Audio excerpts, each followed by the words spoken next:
क्योंकि जब वे एक दिन में उस जंगल का भेद ले रहे होंगे, वे देखते होंगे उन सूरमाओं को, उन बड़े बड़े दानवों को जिनकी पर्सनालिटी बहुत थी, जो बहुत सूरवीर थे, बहुत सूरमा थे।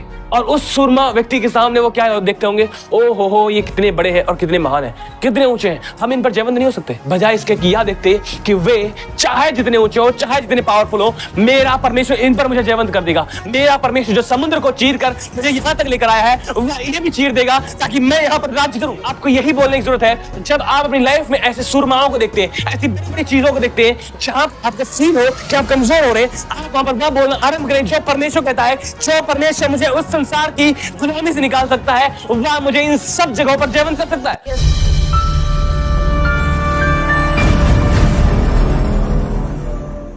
और वे कनान की सीमा पर पहुंचे। परमेश्वर ने कहा मूसा से, अपने में से कुछ लोगों को भेज, वे उस देश का भेद लेकर आए कि वह देश कैसा है। परमेश्वर के दास ने इस बात को माना और उसने 12 लोगों को चुना। 12। आप जानते हैं क्यों 12 लोग? क्योंकि इजराइल के 12 गोत्र और जो 12 लोग थे, उन 12 लोगों को जो उसने बुलाया था वे प्रधान थे। 12 के 12 प्रधान थे, समझ रहे आप? और वे जब 12 लोग उस कनान के अंदर जाते हैं, जिनमें यहोशू और कालेब भी थे, बाकी 10 लोग और थे जिनके नाम मुझे नहीं याद है, बाइबल के अंदर लिखे गए, आप आराम से पढ़ सकते हैं। 2 लोगों की याद है, यहोशू और कालेब, जिनमें से 12 लोग वे गए और उस देश के अंदर वे जाते हैं। बहुत ध्यानपूर्वक सुनिए आप। और वे उस देश के अंदर जाते हैं जो देश परमेश्वर ने उन्हें दे दिया था। ये नहीं कि परमेश्वर ने देगा, परंतु दे दिया था। अब केवल उस देश के ऊपर इन्हें कब्जा करने की जरूरत थी। परमेश्वर ने दे दिया था, अब तक कोई और व्यक्ति, कुछ और लोग उस देश पर कब्जा किए हुए थे। आप इसे समझ पा रहे? और परमेश्वर ने कहा, जाओ और उस देश को देखो जो मैं तुम्हें देने वाला हूं। वे 12 के 12 लोग गए उसमें। 40 दिन तक उस देश का भेद लेते रहे। कितने दिन तक? 40 दिन तक उस देश का उन्होंने भेद लिया। और वे जब उस देश में घूम रहे थे, वहां पर उन्होंने देखा कि वे जो दानव हैं बहुत ऊंचे ऊंचे हैं, अमालेकी बहुत सूरवीर हैं, उनकी पर्सनालिटी बहुत है, वे उनसे बहुत लंबे चौड़े हैं और वे बहुत ताकतवर हैं। 12 के 12 लोगों ने उस देश का 40 दिन तक हाल लिया, उसका भेद लिया। और उसके बाद वे लौट कर आए, जिनमें से 10 लोगों ने एक नेगेटिव रिपोर्ट दी, लेकिन 2 लोगों ने एक बहुत ही अद्भुत रिपोर्ट दी। 10 लोगों ने ऐसी रिपोर्ट दी, उन्होंने कहा, हाँ हम, जब मूसा ने पूछा कैसा देश था वो, उन्होंने कहा, हाँ हमने देश को देखा, बहुत अच्छा देश है, वहां फलदायी बारी है, वहां अच्छे पेड़ है जिसमें बहुत अच्छी अच्छी वस्तुएं लगी हुई है, सच में वो फलदायी देश है। लेकिन एक प्रॉब्लम है कि वहां पर जो दानव लोग रह रहे हैं, जो अमालेकी बसे हुए ना, वो बहुत पावरफुल है, बहुत सामर्थी है, और हम उनके आगे टिड्डियों के समान हैं। हम उनसे जीत नहीं सकते। उन्होंने कहा हम जीत नहीं सकते। ये 10 लोग थे, 10 के 10 लोगों ने ये बात बोली। और सारी मंडली जब इस बात को सुन रही थी, उन्होंने क्या किया? अब उनके अंदर इन्होंने कभी वह सीखा नहीं था जो परमेश्वर चाहता था। इन्होंने कभी उस विश्वास को देखा ही नहीं था जो परमेश्वर देखना चाहता था इनके जीवन में। और लोगों ने जब सुना, ओ हो, अब हम इनसे नहीं लड़ सकते, हम इन पर विजय नहीं प्राप्त कर सकते। 10 लोगों की जब बातों को उन्होंने सुना, उन्होंने क्या किया? उन्होंने सारी बातों पर विश्वास किया और वे सब रोने लग गए, वे सब रोने पीटने लगे। और फिर वही बातें बोलने लगे, हमें मारने के लिए तुम यहाँ पर ले आए, और ये और बहुत सारी बातें। वहां पर यहोशू और कालेब ने बोलने की कोशिश की, उनको मनाने की कोशिश की, लेकिन क्या है कि ना, लोग अधिक लोगों की सुनते हैं कि अधिक लोग क्या बोल रहे हैं। 2 लोग क्या बोल रहे हैं, उस बात से उनको मतलब ही नहीं था। यहोशू और कालेब ने कहा, नहीं, हमारे अंदर सामर्थ्य है कि हम अगर आज उन पर चढ़ाई करें तो आज हम उन पर प्रभुता करेंगे, आज हम जीत लेंगे और हम आज उस देश के ऊपर कब्जा कर लेंगे। यहोशू और कालेब ने, इन दोनों लोगों ने वह बोला जो परमेश्वर बोल रहा था,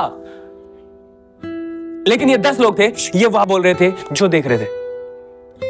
इन्होंने विश्वास ही नहीं किया था कि परमेश्वर ने उन्हें दे दिया है ये। और लोगों ने क्या किया, लोग बस उन बातों को लेकर पकड़ कर रोने लग गए।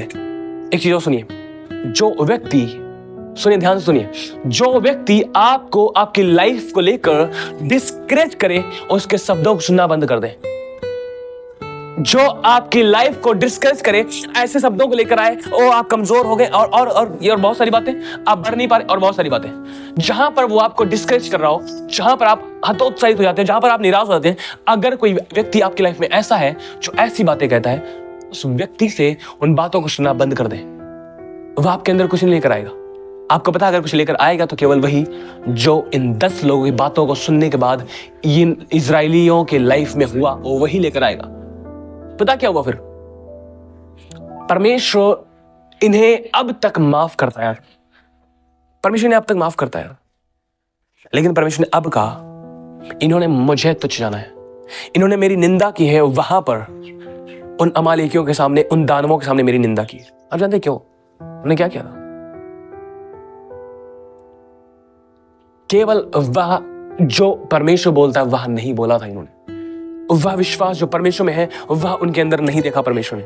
उस महान सामर्थी परमेश्वर को भूल गए, जो समुद्र को चीर कर उन्हें निकाल कर ले आया, जो परमेश्वर 10 विपत्तियों को मिस्र के ऊपर डालकर उन्हें निकाल लाया, जो परमेश्वर आकाश से उनके लिए मन्ना बरसाता रहा, जो परमेश्वर चट्टान को चीर कर उन्हें पानी पिलाता रहा, जो परमेश्वर उस खारे जल को मीठे जल में तब्दील करके इन्हें पिलाता रहा, उसकी सामर्थ्य उन्होंने अब तक नहीं देखा था।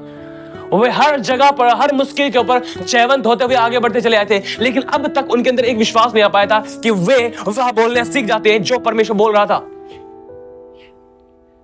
और फिर क्या हुआ? अब परमेश्वर ने एक बात कही उनसे, और जिसे मैं आपको बताना चाहता हूं, और बहुत ध्यानपूर्वक सुनिए। उन्होंने कहा, मूसा तो हमें फिर से यहां पर मारने के लिए लेकर आया, हम वही ठीक थे। अब परमेश्वर ने उनसे क्या कहा? उन्होंने एक बात और कही थी कि हमारे जो बच्चे हैं, हमारे बच्चे सब इसी जंगल में मरकर नाश हो जाएंगे। परमेश्वर ने अब कहा, मैं अब इनके कहे हुए शब्दों के अनुसार करूंगा। अब ये जंगल में 40 साल तक भटकते रहेंगे। आपको पता क्यों 40 साल तक? 40 दिन तक इस जंगल का उन्होंने भेद लिया। दिन के पीछे साल परमेश्वर ने ठहराया उनके लिए, क्योंकि जब वे एक दिन में उस जंगल का भेद ले रहे होंगे, वे देखते होंगे उन सूरमाओं को, उन बड़े बड़े दानवों को, जिनकी पर्सनालिटी बहुत थी, जो बहुत सूरवीर थे, बहुत सूरमा थे, और उस सूरमा व्यक्ति के सामने वो क्या देखते होंगे, ओ हो ये कितने बड़े हैं और कितने महान हैं, कितने ऊंचे हैं, हम इन पर जयवंत नहीं हो सकते। बजाय इसके कि यह देखते कि वे चाहे जितने ऊंचे हो, चाहे जितने पावरफुल हो, मेरा परमेश्वर इन पर मुझे जयवंत कर देगा। मेरा परमेश्वर जो समुद्र को चीर कर मुझे यहां तक लेकर आया है, वह इन्हें भी चीर देगा ताकि मैं यहां पर राज्य करूं। हालेलुया। आपको यही बोलने की जरूरत है, जब आप अपनी लाइफ में ऐसे सूरमाओं को देखते हैं, ऐसी बड़ी बड़ी चीजों को देखते हैं, जहां आपको फील हो कि आप कमजोर हो रहे हैं, आप वहां पर वह बोलना आरंभ करें जो परमेश्वर कहता है, जो परमेश्वर मुझे उस संसार की गुलामी से निकाल सकता है, वह मुझे इन सब जगहों पर जयवंत कर सकता है। उन्होंने क्या किया? 40 दिन तक वे लगातार 10 के 10 लोग यही बोलते रहे, अरे हम जयवंत नहीं हो पाएंगे। वे बढ़िया अंगूर की बारियां देख लेते होंगे और सब कुछ देख लेते होंगे और बड़े आनंदित होते होंगे, लेकिन जब वे सूरमाओं को देखते होंगे, वो क्या कहते होंगे, ओहो हम जीत नहीं सकते, हम इन पर जयवंत नहीं हो सकते। परमेश्वर उनसे कभी नहीं कहा था कि तुम वाह करो, तुम देखो तुम कितने पावरफुल हो। परमेश्वर कहता था, तुम देखो मैंने तुम्हें निकाला है और मेरी सामर्थ को तुम देखो। वचन में क्या लिखा गया? जिसने तुम में यह भला काम आरंभ किया, वह मसीह यीशु के आने के दिन तक पूरा करेगा। किसने? पवित्र आत्मा ने, परमेश्वर ने जो हमारे अंदर भला काम आरंभ किया है वह पूरा करेगा। तो हमें क्या करना है? केवल यही हमें बोलने की जरूरत है, जिसने मुझ में यह भला काम आरंभ कर दिया है, पूरा करना उसकी ड्यूटी है। जिसने हमें उस गुलामी से निकाल दिया है, अब मुझे उस प्रतिज्ञा के देश में कब्जा करने के लिए वह लिए जा रहा है और मैं उस पर कब्जा करूंगा उसकी सामर्थ्य के द्वारा। मतलब ही नहीं कि मेरे अंदर पावर क्या है, मेरे अंदर एबिलिटी क्या है, कितना मैं ज्ञानवान हूं, कितना समझदार हूं, मतलब ही नहीं है। और मैं आपको बताना चाहता हूं एक बहुत जबरदस्त बात। कितने लोग हैं आप में से जो पढ़े लिखे नहीं है? रेज योर हैंड्स, अपने हाथ उठाएं। मैं आपको जबरदस्त बात बताना चाहता हूं। पतरस यूहन्ना कोई पढ़े लिखे नहीं थे। पतरस और कई चेले थे जो पढ़े लिखे नहीं थे। इस बाइबल को उठाओ, इसमें 2 पत्रियां उन्होंने लिखी हैं। प्रभु यीशु कहीं पढ़ने नहीं गए। क्या आपको पता है?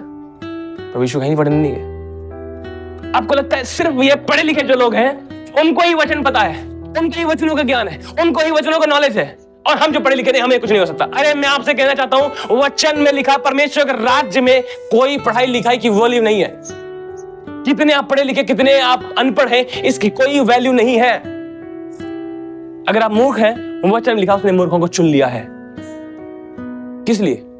ताकि जो बुद्धिमान है उन्हें लज्जित करे। इस बात को अपने दिमाग से बिल्कुल निकाल दे। हम वचन सुनते हैं और हमारे हृदय से वचन खत्म हो जाता है। अरे इस बात को बोलना आरंभ करें। अरे जो हम वचन सुनते हैं, हमारे वचन हमारे हृदय में एक एक शब्द भरा रहता है और हम उसे जरा से नहीं भूलते। जो आप बोलोगे वह होता जाएगा। और अगर आप ये बोलोगे कि हमने वचन सुना, अरे याद ही नहीं रहता, हम खा जाते हैं, तो वही होगा, खा जाओगे। समझ पा रहे आप? बेशक मैं हंस के बोल रहा हूं, बट ये ऐसा ही है। अगर आप कहोगे मैं अनपढ़ हूं और इसलिए मुझे यह वचन याद नहीं रहता, अरे अनपढ़ होने से मतलब ही नहीं परमेश्वर राज्य में। अरे जिसने आपको बुलाया वो पढ़ा लिखा है। जिसने आपको बुलाया वो पढ़ा लिखा है नहीं। अरे आपको नहीं पता? जिसने आपको बुलाया है वो पढ़ा लिखा है। क्या आपको पता है इस दुनिया के अंदर सारी लैंग्वेज वो जानता है? वो पढ़ा लिखा नहीं है यार। जिसने आपको बुलाया है वो पढ़ा लिखा है, वो अनपढ़ नहीं है। और ये काफी नहीं है। प्रभु यीशु मसीह के पास एक व्यक्ति है, पतरस को प्रभु यीशु मसीह ने बोला, पतरस कम ऑन, क्या करना प्रभु? मेरे पीछे आओ। ओके, एक काम करो, आप पढ़ के आओ, पहले पढ़ाई लिखाई करो, उसके बाद तुम्हें मैं योग कर पाऊंगा। प्रभु यीशु मसीह ने तो ऐसा कभी नहीं कहा। प्रभु यीशु मसीह ने कहा, पतरस तुम जाओ और पहले 12वीं तक पढ़ाई करो, जबरदस्त इंग्लिश, जबरदस्त हिंदी, सब कुछ पढ़ के आओ, और फिर तुम आओ मेरे पीछे, और फिर देखो मैं तुम्हें कितना उपयोग करता हूं। क्या बोला सभी? अब क्या बोल देगा? अब बोल देगा फलाने फलाने तुम यहां पर आए हो, तुम ठीक हो, तुम पढ़े लिखे नहीं हो, तुम किसी लायक नहीं हो पाओगे। बोल देगा? अरे जिसने आपको बुलाया है वो पढ़ा लिखा है। इस बात में कोई मतलब नहीं रखता कि आप पढ़े लिखे हैं या नहीं है। जो आपको बुलाने वाला है वो पढ़ा लिखा है, वो सब में ज्ञानवान है, सब में श्रेष्ठ है, और ये काफी है। हालेलुया। तो आपको अपनी बुद्धिमानी पर भरोसा रखने की जरूरत नहीं है, उसकी बुद्धि पर भरोसा रखने की जरूरत है, जिसकी बुद्धि के द्वारा सारी सृष्टि चल रही है। और अगर उस सृष्टि में आप भी आते हैं तो आप भी चलेंगे। आप आते हैं? आते हैं? आप अलग से तो नहीं आए। अगर आप भी उसी सृष्टि में हैं तो वही बुद्धि आपके अंदर भी आएगी और आप भी चलेंगे। इस बात को निकाल दे अपने दिमाग से कि आप पढ़े लिखे नहीं, आपके दिमाग में, आपको, आपके हृदय में वचन नहीं बस सकता है। इस दुनिया के सबसे बड़े अनपढ़ व्यक्ति को भी, जो मछलियों को पकड़ता था, जो कभी स्कूल जाता ही नहीं था, उसने उसे इतना अधिक बुद्धिमान, इतना अधिक सामर्थ्य बना दिया और इतना अधिक बलवंत हो गया, वो अपनी लाइफ में वो दृढ़ हो गया और स्थिर हो गया। उसने पत्रियों को लिखा। जब उसने एक दिन प्रचार किया, सुनिए, एक अनपढ़ व्यक्ति जब पहले दिन प्रचार करता, एक ही दिन के प्रचार में 3-3 हजार लोगों को जाता है वो, और जो अनपढ़ था उसकी परछाई से लोग चंगे हो रहे थे। अरे क्या चाहते हो पढ़े लिखाई को? क्या चाहते हो? कितना पढ़ना चाहते हो? कहां निर्भर है? अपनी पढ़ाई लिखाई पर या उस पर जिसने आपको बुलाया है? मैं आपको बताना चाहता हूं, आप वह बोलने लग जाएं जो परमेश्वर आपके लिए बोलता है, उसका वचन आपके लिए बोलता है। कोई दुनिया की चीज आपके सामने ठहर नहीं सकती, और शैतान में इतनी पावर नहीं है कि वह आपको हिला सके। क्या आप समझ पा रहे हैं? तो पढ़े लिखे जो नहीं है, आनंदित हो जाओ, आज से आनंदित हो जाओ और बोलने लग जाओ, हम जो वचन सीखते हैं, हमारे अंदर से एक एक वचन जो है वह परमेश्वर का निकलता है मेरे मुंह से, और उसे कोई भी मेरे जीवन से अलग नहीं कर सकता। बोलने लग जाओ, परमेश्वर का एक एक वचन मेरे हृदय में ताया हुआ है। बोलने लग जाओ, परमेश्वर के वचन को मैंने अपने हृदय में रख छोड़ा है। ये नहीं बोलना मैंने निकाल दिया है, गुम हो गया, हम खा गए। खाना है तो रोटी खाओ ना, वचन खा गए तो ठीक है, अच्छी बात है, उसे रखो दिल में। आपको क्या बोलना? दाऊद के समान मैंने उसके वचन को अपने हृदय में छुपाया हुआ है। समझ पाए आप? प्रभु यीशु मसीह कहीं पढ़ने नहीं गए। जब कभी शैतान बताया तुम पढ़े लिखे नहीं हो, तुम्हें इसलिए वचन याद नहीं रहता, बताओ प्रभु यीशु मसीह कभी पढ़ने नहीं गया। वह सारी सृष्टि को सिखाता है, सारी सृष्टि को टीचिंग देता है। अरे मतलब ही नहीं राज्य में कोई पढ़ा लिखा है या कोई अनपढ़ है। उसके राज्य में, उसका राज्य पढ़े लिखे लोगों के लिए नहीं है। बताओ यहां पर कहां पर लिखा गया है उसका राज्य पढ़े लिखे लोगों के लिए? Hallelujah, hallelujah. आप पढ़े लिखे हैं, आप अनपढ़ हैं, सब कुछ चलेगा। आप जो बोलोगे वह होगा। आप बेशक पढ़े लिखे नहीं है तो भी, क्योंकि उसका वचन जिसके पास है उससे अधिक पढ़ा लिखा कोई और नहीं है। कुछ ज्यादा हो गया? बोलिए, कुछ ज्यादा हो गया? मुझे तो नहीं लगता। अगर एक व्यक्ति के पास सारी दुनिया की डिग्री हो और उसके पास परमेश्वर का वचन ना हो, मैं सच कह रहा हूं, उसके जितना अनपढ़ कोई और है ही नहीं, क्योंकि उसने वह कभी नहीं पढ़ा जो परमेश्वर ने दिया था पढ़ने के लिए। लेकिन एक ऐसा व्यक्ति जो अनपढ़ है लेकिन उसने अपनी लाइफ में परमेश्वर के वचन को सुना है और उसे आदर दिया है, तो उस अनपढ़ व्यक्ति से बहुत अधिक पढ़ा लिखा व्यक्ति है वो। क्या आप इसे कह पाएंगे, मैं एक पढ़ा लिखा व्यक्ति हूं क्योंकि मैं परमेश्वर के वचन को जानता हूं? आपको अपनी समझ को बदलने की जरूरत है, केवल बुद्धिमानी से केवल विचार करने की जरूरत है जो परमेश्वर आपके लिए देखता है। हालेलुया। तो कमजोर है जो पढ़े लिखे नहीं है, वो आज से बलवान हो जाएंगे। अब भी नहीं बोल पा रहे हो। हम बलवान हैं जो पढ़े लिखे नहीं तो भी। इस बात को जानते हुए कि पतरस भी पढ़ा लिखा नहीं था, प्रभु यीशु मसीह भी पढ़े लिखे नहीं थे, लेकिन वे महान काम करके गए। तो मैं भी कर सकता हूं। मैं अलग थोड़ी ना हूं, मैं भी कर सकता हूं। नहीं भैया, हम नहीं कर सकते। क्यों? हम उतने पावरफुल नहीं ना। तो पावर आपसे आती है। आप कोई जनरेटर हो जहां से आपके अंदर से पावर जनरेट होती हो? अरे पावर जनरेट करने वाला तो ऊपर बैठा है, पावर तो वहां से आती है ना। तो क्यों अपने ऊपर अपनी आंखों लगाए हो? हालेलुया। और मैं आपको एक दिन पावर के विषय में बताऊंगा भी कि वो पावर और अथॉरिटी उसने जो आपको दी है। Hallelujah, hallelujah.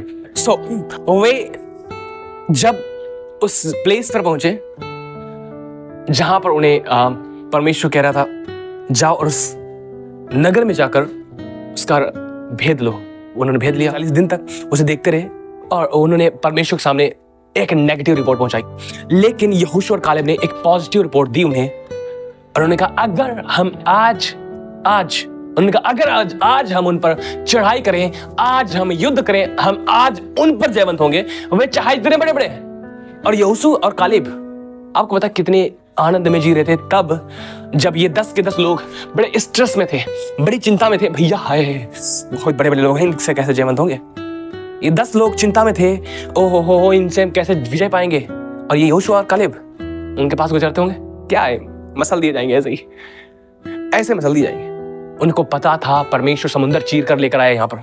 उनको पता था कि कैसी विपत्तियों को परमेश्वर मिस्र के ऊपर डालकर हमें उस गुलामी से निकाल कर लेकर आए। उनको पता था कि परमेश्वर ने चट्टान को चीर दिया और वहां से हमारे लिए पानी निकाला है। उनको पता था वह खारा जल जो हमारे पीने लायक नहीं था, उसे कैसे उसने हमारे लिए पीने लायक बना दिया। उनको पता था ये क्या है। हालेलुया। उनको पता था कि ये क्या है, हम आज इन पर विजय पा सकते हैं। वो बड़ी सेना नहीं थी वहां पर उस दिन यहोशू और कालेब के पास, लेकिन उन्हें विश्वास में वह बोला होगा उस दिन जो परमेश्वर के लिए बोलता है। क्या आप देखते हैं इस बात को? जब आप अपनी लाइफ में विपत्ति और मुश्किल को देखें, आप यही एटीट्यूड अपनी लाइफ में रखें जो यहोशू और कालेब के पास था। हम इन पर आज जय पाएंगे, नॉट कल। हम इन पर आज जयवंत होंगे अगर हम आज चढ़ाई करें। Hallelujah, hallelujah. चाहे वो कुछ भी क्यों ना हो, चाहे बड़ी से बड़ी बीमारी क्यों ना हो। वे दानव बहुत बड़े थे, बहुत ऊंचे थे, उनके आगे हो सकता है बहुत दुबले पतले हों प्रधान जो थे, लेकिन इन्होंने क्या कहा? यहोशू और कालेब हो सकता है दुबले पतले उनके सामने, इन्होंने क्या कहा? नो, हम आज इन पर जयवंत हो सकते हैं। उनको बड़ी सेना की जरूरत नहीं थी। उनको पता था कौन हमारे साथ है, कौन हमें निकाल कर लाया, कौन हमें, किसने हमें इस देश के अंदर भेद लेने के लिए भेजा है। Hallelujah, hallelujah. और याद रखें, जो लोग उस पर ईमान रखते हैं और वह बोलते हैं जो परमेश्वर बोलता है, उनको मतलब ही नहीं रहता कि मेरे पीछे कितने लोग खड़े हैं। उनको पता है कि एक है जो मेरे साथ खड़ा है और वही काफी है। हालेलुया। उनको पता है एक है जो मेरे साथ खड़ा है और वह अकेला ही काफी है। आमीन, हालेलुया। क्या आप समझ पा रहे हैं? 40 दिन तक उन्हें परमेश्वर ने निंदा की, 40 साल तक उन्हें जंगल में भटकना पड़ा। उन्होंने कहा हमारे बच्चे नाश हो जाएंगे जंगल में। परमेश्वर ने कहा तुम्हारे बच्चे नाश नहीं होंगे लेकिन तुम नाश हो जाओगे। ये कहां से आया था? परमेश्वर ने नहीं क्रिएट किया था इसे, लेकिन इन्होंने कहा ये उनकी लाइफ में कहां से आ गया? उनकी मुंह से, उनकी जीभ से ये निकल कर आया था। परमेश्वर तो उन्हें प्रतिज्ञा के हुए देश तक लेकर जा रहा था। क्यों परमेश्वर ने उन्हें गुलामी से निकाला था? अगर उन्हें प्रतिज्ञा के हुए देश में लेकर नहीं जाना था लोग कहते हैं हम मसीह में आ गए, हमने विश्वास कर लिया, हमने उद्धार पाया। अब लास्ट में उनको पता नहीं लिया कि मैं वहां पहुंचूंगा या नहीं पहुंचूंगा। इस बात का उनको विश्वास नहीं है। भैया मैं आ तो गया हूं यहाँ पर, अब पता नहीं इसके बाद मैं वहां पहुंच पाऊंगा या नहीं पहुंच पाऊंगा। अरे जिसने आपको निकाला है उसकी इच्छा यही है कि आप उस गुलामी से निकलकर उस प्रतिज्ञा के देश में पहुंचे और उस पर कब्जा करें। वह चीज जिसकी उसने आपके लिए प्रतिज्ञा की है उसको अपनी लाइफ में आप ले ले, उस पर कब्जा कर ले। अरे कब्जा कैसे करते हैं? क्या आपने कभी देखा है? मान लीजिए आपके पास एक प्रॉपर्टी है जिसके ऊपर दुश्मनों ने कब्जा कर लिया है। ध्यान दीजिए, मान लीजिए दुश्मनों ने आपकी प्रॉपर्टी के ऊपर कब्जा कर लिया है। अब आप क्या करेंगे? और ये ऐसा दुश्मन है जो आपके मनाने से नहीं मानेगा, जो आपके मनाने से नहीं मानेगा। तो क्या करना पड़ेगा? क्या करना पड़ेगा? जोर से बोलिए, क्या करना पड़ेगा? ओके, क्यों? क्योंकि हमें अब हमारी प्रॉपर्टी पर, उन प्रतिज्ञाओं पर हमें कब्जा करना है जिनको परमेश्वर हमें दी है, लेकिन शैतान ने उन पर कब्जा कर रखा है, दुष्ट ने उन पर कब्जा कर रखा है। हमें क्या करना है? हमें उसके पास जाना है और उससे क्या करना है? आपने लोगों को देखा होगा, मैं आगे आने वाले दिनों में कुछ बताऊंगा, फिर भी मैं आपको बताना चाहता हूं, सभी ध्यान दीजिए। अब बहुत सारे लोग कैसे प्रार्थनाएं करते हैं? कभी दुष्ट आत्मा को निकालना है, कभी बीमारी को निकालना है, कैसे प्रार्थना करते हैं?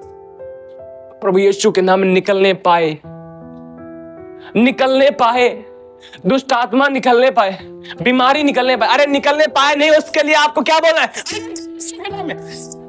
जिसमें ये बीमारी मत यीशु के नाम हुक्म देता निकल। कोई डांटता है ऐसे? या फिर बीमारी क्या हो जाता है ऐसा करो अभी कभी निकल जाओ? नो नो नो नो, ये एटीट्यूड नहीं है मसीह में जीने का। उसने जिसने आपकी प्रॉपर्टी पर कब्जा कर लिया है उसके लिए आपको बोला निकल, अभी के अभी यीशु के नाम में निकल। बीमारी, दुष्टात्मा, हर एक वस्तु को जिसने आपकी उस प्रॉपर्टी पर कब्जा किया है उसे क्या करना है? निकल, निकल यीशु के नाम। वहां पर कहने की जरूरत, निकलने पाए। मैं आपको बताऊंगा एक दिन बहुत अच्छे से, फिलहाल वहां पर मेरा टॉपिक नहीं है, समझ रहे आप?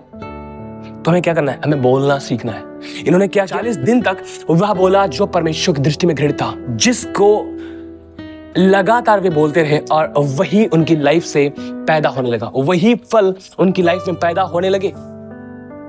वे 40 दिन तक उस देश का भेद रहे थे, 40 दिन तक वो नेगेटिविटी फैला रहे थे। अरे हम हार जाएंगे, अगर हम हार जाएंगे, हम हार जाएंगे, हम इनसे जीत नहीं पाएंगे। वे लगातार यही बोल रहे थे और परमेश्वर ने क्या कहा? ये जो बोलते आए हैं यही होगा अब। और जब परमेश्वर उन दिनों में ये कर सकता है कि जो कुछ वो बोलते आए थे उनके लिए वही होगा, तो आज भी परमेश्वर यही करता है। हम जो कुछ बोलेंगे परमेश्वर वही करेगा, वही कर देगा। बिकॉज वचन बताता है हमारी जीव के अंदर ये पावर है कि हम जीवन और मृत्यु दोनों को हम पैदा करें। इन्होंने अपनी लाइफ में जीवन को छोड़कर मृत्यु को जन्म दिया था अपनी जीव के द्वारा, लेकिन यहोशू और कालेब ने क्या किया? उन्होंने अपनी जीव के द्वारा अपनी विजय को, अपनी जय को जन्म दिया था। Hallelujah, hallelujah. सो आपको ये समझना पड़ेगा, परमेश्वर के हृदय की इच्छा है कि हम वह बोलने वाले बने जो परमेश्वर बोलता है। हालेलुया। अगर हम बोलने वाले बन गए, हमारे सामने कोई भी चीज ठहर नहीं सकती। लोगों को लगता है हम क्या हैं? हम एक भीड़ के अंदर हिस्सा है। नो, हम अगर भीड़ के अंदर भी हैं, इस बात को याद रखें कि भीड़ के अंदर भी हम परमेश्वर के उतने ही कीमती हैं जितना खुदावन यीशु मसीह। क्या आप इस बात में विश्वास करते हैं? इस सृष्टि के अंदर उसके पुत्र, उसके बेटे, उसकी बेटियां जो कुछ बोल देंगी, परमेश्वर इस सारी सृष्टि में उसे कर देगा। ये मेरा विश्वास है। चाहे वो प्रधानताएं, चाहे वो सरकारें हो, चाहे वो मंत्री हो, चाहे वो लीडर हो, कुछ भी हिलाना हो, सब हिला देगा वो। हालेलुया। आपको बोलने की जरूरत है, आपको बोलने वाला बनना पड़ेगा। परमेश्वर चाहता कि हम वह बोलने वाले बने जो परमेश्वर बोलता है। हो सकता है आप में से कुछ ऐसे हो जो तमाम प्रकार की नेगेटिविटी बोलते हैं, लेकिन उससे आपको रोकने की जरूरत है। अगर आप अपनी लाइफ में, अपनी जीव के अंदर पावर देखना चाहते हैं, समझ पा रहे हैं आप? वचन में क्या लिखा गया? एक ही सोते से खारा और मीठा जल नहीं निकल सकता। हम इसी मुंह से परमेश्वर स्तुति, परमेश्वर बड़ाई करते हैं और इसी मुंह से वह कहता है कि हम मनुष्यों को साफ देते हैं। हम क्यों साफ देंगे? पर हम साफ के अधिकारी नहीं है। हम अधिकारी आशीष के, हम दूसरों को आशीष देंगे? हम दूसरों को गालियां क्यों देंगे? हम गाली, हमें गाली दी गई? बाइबल में लिखा यीशु गाली सुनकर गाली नहीं देता था। तो हमें भी वही करना है, हमें सहन करना है, हमें झूठ नहीं बोलना। सबसे जरूरी चीज है कि आप एक चीज जो आपकी जीभ को डायरेक्शन देती है, ध्यान से सुनिए, वचन में लिखा गया कि जीभ जो है एक व्यक्ति के सारे शरीर को एक दिशा देती है, डायरेक्शन देती है, उसकी लाइफ को डायरेक्शन देती है। और याद रखें, आपकी जीभ को जो चीज डायरेक्शन देती है वो सबसे जरूरी चीज है। और आप जानते हो वो क्या चीज है? वह है परमेश्वर पर विश्वास करना, परमेश्वर की ओर अपनी आंखें लगाए रखना। मेरा पिता कैसे जीता है?